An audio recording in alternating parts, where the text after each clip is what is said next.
Hello, this is Dr. Grande. Today's question is, can I provide an update on the case of Vicky White and Casey White? Just a reminder, I'm not diagnosing anybody in this video, only speculating about what could be happening in a situation like this. If you enjoyed this video, please like it, subscribe to my channel, and consider supporting me on Patreon. I will put the link to Patreon in the description for this video. First, I'll look at the background of this case, including an updated timeline of the crime, then offer my analysis. Casey White was raised in Alabama. He had a long history of mental illness, and he had difficulties with the law. He was sentenced to prison in 2010 for attacking a male relative with an axe handle. He went on a crime spree on December 2, 2015, which included attempted murder. He was sentenced to 75 years in prison. When he was in prison, he confessed to the murder of a 58-year-old woman named Connie Ridgway. This crime occurred in October of 2015. As he awaited trial, he was transferred back and forth between the Donaldson Correction Facility and the Lauderdale County Detention Center. Both are in Alabama. It's not clear if Casey actually committed the murder or he just wanted a change of scenery. The police could not corroborate his confession for the murder, but they did tie him to the burglary which preceded the murder. A woman named Vicky White was an assistant director of corrections at the jail, the Lauderdale County Detention Center. She was not related to Casey White. Vicky had worked there for 17 years and was described as a model employee. Some of the guards looked up to her as a mother figure. Vicky was a widow who had no children. She was 18 years older than Casey. Despite this age difference, the two became romantically involved starting in early 2020. This included contact which occurred outside of normal working hours. During work, Vicky gave Casey extra food and other privileges. As Casey's trial approached, Vicky started preparing for an escape. She sold her house for about $140,000 under its value. She sold her vehicle. She purchased a rifle and a shotgun. Vicky bought an orange 2007 Ford Edge using an alias. She purchased men's clothing at a Kohl's store, visited a store that sold sex toys, although it's not clear if she made a purchase there. She withdrew $90,000 from various bank accounts, and she took Casey out of the jail for a 40-minute trip. This appears to have been a test run for their escape. On April 28, 2022, Vicky stayed at a Quality Inn hotel in Florence, Alabama. She submitted her paperwork to retire from the jail effective the next day.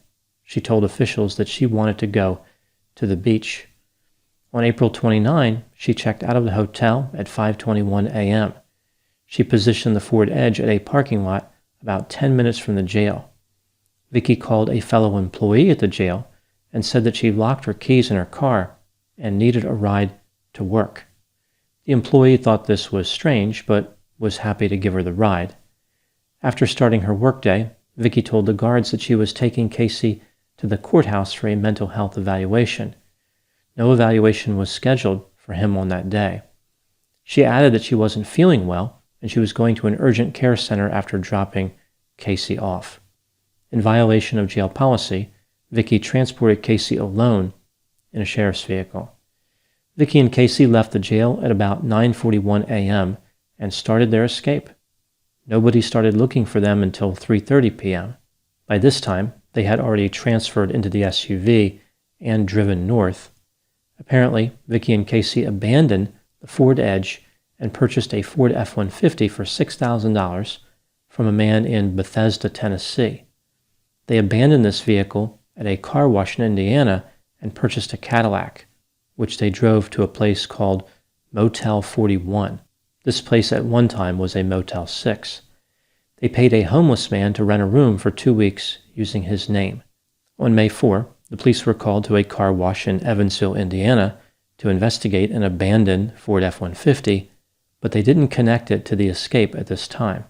On May 5, the tow truck driver who had picked up the Ford Edge realized that it was the vehicle involved in the escape and contacted the authorities. The tow truck driver had found the Ford Edge 2 hours north of the jail in Williamson County, Tennessee. The vehicle, which was locked, was left on the side of the road. It looked like somebody had tried to spray paint it On May 9, the police identified a man captured on surveillance video at that car wash with the F-150 as Casey White. The video showed Casey and Vicky getting into a Cadillac. An Evansville police officer spotted the Cadillac at Motel 41. The police started watching the motel. They saw Vicky and Casey leave a motel room and climb into the Cadillac. The police pursued the vehicle as the couple drove north on U.S. Highway 41. The couple then drove into a parking lot and onto a grass field, at which time the police rammed the Cadillac into a ditch. At some point, one of them must have called 911. Vicky can be heard saying on a recording something to the effect that the airbags were going to go off and kill them. Vicky then said, "Let's get out and run." The last thing that she said was something about the hotel.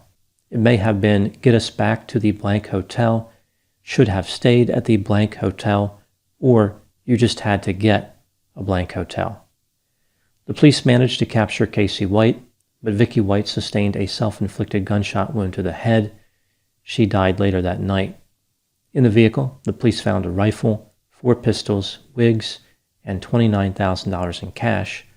Casey told the police that he did not shoot Vicky. He referred to her as his wife, even though she was not his wife. And he explained how the pair intended to have a shootout with the police. It appears as though they had big dreams of going out in a blaze of glory. Now moving to my analysis. Vicky's behavior is one of the most perplexing elements of this case. She could have enjoyed her retirement, which she earned after years of work. She was a respected member of the community. One of her coworkers said that they would have trusted her with their life. And she was the most solid person at the jail. I don't think they meant that she was dense. Rather, this was a compliment, implying that she was reliable and decent. Instead of living out her days peacefully in Alabama, Vicky died in Indiana, while inside of a Cadillac that had been rammed into a ditch. Her only company at that time was a dangerous man wanted for murder. Vicky risked everything and received nothing. Casey didn't really risk anything. To use a casino analogy, he was playing with the house's money. One way or the other, he was going to be in prison for the rest of his life. Casey was able to enjoy 11 days of freedom. Vicky was only able to experience 11 days of captivity. In her last moments, Vicky appears to be interested in both surviving and escaping, like when she mentioned the dangers of airbags and recommended that they get out of the vehicle and run. Clearly, she changed her mind about the surviving part. Vicky was responsible for the majority of the planning, but she really didn't execute a brilliant escape. I think her plan was to keep the orange Ford Edge. The police said that they mistakenly released information about that vehicle to the public. This is what likely caused the couple to get rid of that vehicle. They knew they were in trouble. They acquired the pickup and then the Cadillac, but they unwisely switched vehicles in view of a surveillance camera. They were doomed from this point on. Here's my updated case conceptualization for Vicky White based on the new information available in this case. This is just a theory, my opinion. Vicky spent her entire career as someone who followed the rules, but secretly she was dying inside. She wanted adventure and romance. She would have traded a life of law and order to be an agent of chaos. Over the years, Vicky had spoken to many prisoners. She heard many stories about how exciting it was for them to commit crimes, how they felt so alive, even if just for a moment. Vicky was attracted to many of the prisoners, but there was something special about Casey White. They shared a last name, so perhaps she thought it was their destiny to be together. Casey White had nothing to lose and a strong desire to relocate from jail to anywhere else he could go. Even though Casey was a physically large man, Vicky was dominant in the relationship. She was able to boss him around because of her status as a guard, and this dynamic transferred into their romantic relationship as well. Casey would do whatever Vicky wanted. At some point, Vicky simply didn't care what crimes Casey did or did not commit.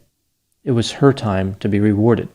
It was her turn to have an adventure full of sex, cash, guns, wearing a wig, running from the police, and in constant fear of death. This was her big chance to live the life that she had always wanted, to live the dream. Nobody was going to stop her. Vicky put together a plan to escape the jail, but did not really think things through. She never determined their destination. She didn't know where they would ultimately end up. It's difficult to survive as fugitives. She had quite a bit of cash, but they would burn through it very quickly on the run. Vicky executed a test run. She knew that she could get Casey away from the jail, at least for a short amount of time, without anyone noticing. She retired on the day of the escape so that she could not be fired. After the escape, Vicky was living her fantasy. The couple had as much sex as they could. They celebrated Casey's freedom by spending time in a cheap motel room, which wasn't that much larger than a prison cell. Casey was willing to take chances, but Vicky knew the law would be right behind them. She tried to keep them on task, but neither one of them knew what they were doing, and the effort by law enforcement to find them was simply too great. In Vicky's final moments, she was aware that she had become like Casey. She had morphed into a criminal. Vicky didn't elevate Casey to heaven, rather Casey dragged Vicky to hell. In this moment, Vicky considered the embarrassment, the disappointment, and the hatred that she would receive. She was now the enemy, a fugitive, a villain to all, and a hero to none. She reasoned that she had reached the end of her magical adventure. She had taken her shot at glory and fulfilled her fantasies of sex and romance. I imagine that from the beginning, she decided that she was definitely not going to prison. This was a commitment that she made to herself. Unlike the one she made to law enforcement, this was a commitment she was determined to honor. That's my update on the case of Vicky White and Casey White. Please put any opinions and thoughts in the comment section. They always generate an interesting dialogue. As always, I hope you found my analysis of this topic to be informative. Thanks for watching.